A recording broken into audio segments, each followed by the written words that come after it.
परभणीमधून आंबेडकर अनुयायांचा जो मुंबईला long march निघाला आहे, त्या मार्चमध्ये सध्या त्यांचा आजचा तिसरा दिवस आहे। काल रात्री बोरी येथे त्यांचा मुक्काम होता। आज इथून बोरी इथून परत आता मुंबईच्या दिशेने निघणार आहेत। बोरी इथून आता पुढचा स्टॉप त्यांचा जिंतूरला असणार। तर आपण इथं जे आंदोलनामध्ये लोक आहेत त्यांना विचारलं की यांचं पुढचं प्लॅन काय, कसं कसं जाणार आहे। आशिष आहेत आपल्यासोबत, आशिषला विचारणार आहोत आपण की प्रशासनाकडून तुम्हाला काही मागणी केली? प्रशासनाकडून अद्याप तरी कोणतीच मागणी पूर्ण झाली नाही। चर्चा राज्यात आहेत पण प्रत्येक चर्चा निष्फळ होत आहे। आता आमचा जो बोरीचा मुक्काम होता, आता इथून आमचा पुढचा मुक्काम जिंतूरच्या समोर राजागावमध्ये होता आणि आता आम्ही सर्व निघणार आहोत।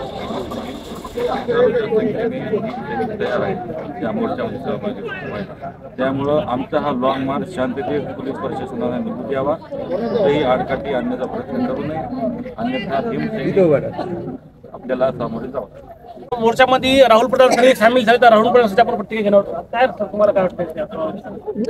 नाही, पहिल्या दिवसापासूनच सरकारनं या प्रकरणाला ज्या पद्धतीनं हाताळायला पाहिजे ते हाताळलेलं नाही। सरकार पूर्णपणे पोलिसांना वाचवण्याचं काम करत आहे। महाराष्ट्राचे मुख्यमंत्री, महाराष्ट्राचे गृहमंत्री देवेंद्र फडणवीस जे या प्रकरणामध्ये तुझाभाव करत आहे, जात मानसिकता जी आहे त्यातून दिसून येत आहे। आमच्या लोकांवर अन्याय झालाय, आमच्या लोकांना अत्यंत हालहाल करून मारण्यात आलेला आहे। पोलिसांवरती का कारवाई करत नाही? कोणाची वाट बघत आहे? कोणाला फडणवीस घाबरत आहे? याचा अर्थ असा होतो का की ह्या सगळ्या प्रकरणाचा मास्टर माइंड हा भाजपाशी निगडीत आहे, महायुतीशी निगडीत आहे, त्याच्यामुळे ते कारवाईशी जरा थोडं हात लांब करून आहेत का? मुद्दा असा आहे की लॉंग मार्च निघण्याची वेळ का निघाली? गेल्या 35 दिवसापासून परभणीकर अत्यंत लोकशाही मार्गाने शांततेनं जिल्हाधिकाऱ्यासमोर आंदोलन करत होते।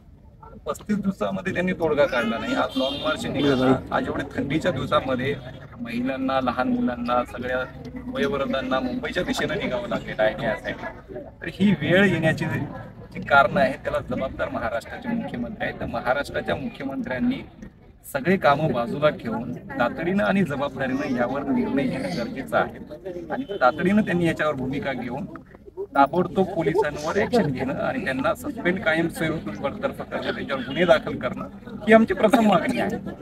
न्यायालयीन चौकशीचं त्यांनी जे आता काल परवाला एक क्लिअर काढला, शासन निर्णय काढला 15 तारखेला, म्हणजे 30 दिवसाच्या नंतर, एका महिन्याच्या नंतर त्यांनी तो शासन निर्णय काढलेला आहे। 20 डिसेंबरला देवेंद्र फडणवीस सभागृहात बोलतात एक आणि वागतात एक। त्याच्यामुळे शासनाकडून, सरकारकडून आम्हाला कुठल्याही अपेक्षा नाही। त्यांना जे काही बोलायचं आहे त्यांनी आता फेस टू फेस यावं आणि आंदोलनाच्या या आंदोलनकर्त्यांशी सगळ्यांशी चर्चा करावी आणि मार्ग काढावा असं आमचं म्हणणं आहे। नाही, 17 तारखेपासून आमचा लॉंग मार्च माननीय आशिष वाकोड यांच्या नेतृत्वाने सुरू झालेला आहे।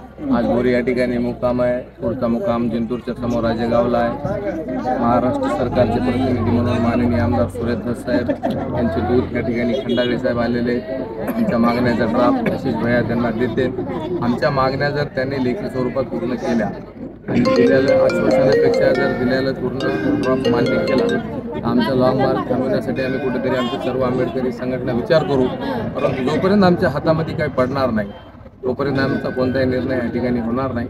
आम्ही धस साहेबांना विनंती केली की आम्हाला काल माननीय पालकमंत्री बोर्डीकर ताई यांनी सुद्धा विनंती केली, त्यांना बी आम्ही सांगितलं की मुख्यमंत्र्यांसोबत आमची बैठक घडून आणली होती, ती बैठक सफल झाली पण अजून त्याच्यातला काही ड्राफ्ट आमच्या हातामध्ये आला नाही। तो ड्राफ्ट आमच्या हातामध्ये आला, आमचे आशिष वाकोडे निर्णय घेते, त्यांच्या निर्णयाशी आम्ही सर्व आंबेडकरी संघटना त्या ठिकाणी सहमत राहू। पुढे जे मोर्चामध्ये घटना घडतात ते